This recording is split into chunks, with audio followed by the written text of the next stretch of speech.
எண் தொடரில் தவறாக இடம்பெற்றுள்ள எண்ணை கண்டுபிடிக்க. எண்களை கவனிங்க. தொடர்ச்சியா அதிகரிச்சிருக்கு.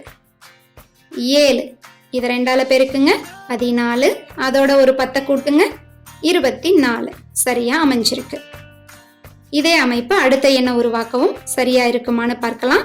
24 2ஆல பெருக்குனா 48, அதோட 10 கூட்டினா 58. சரியா அமைஞ்சிருக்கு. அப்ப இதே அமைப்பை நம்ம பயன்படுத்தலாம். அப்ப 58 2ஆல பெருக்குனா 116, அதோட 10 கூட்டினா 126. சரியா அமைஞ்சிருக்கு.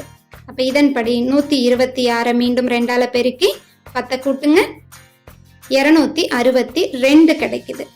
இப்ப இதை மீண்டும் 2ஆல பெருக்கி 10 கூட்டினா 534. சரியா அமைஞ்சிருக்கு.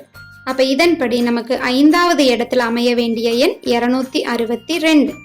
ஆனா தொடர்ல 265 கொடுத்திருக்காங்க. அப்ப இந்த தொடர்ல தவறாக இடம்பெற்றுள்ள எண் ஆப்ஷன் பி 265.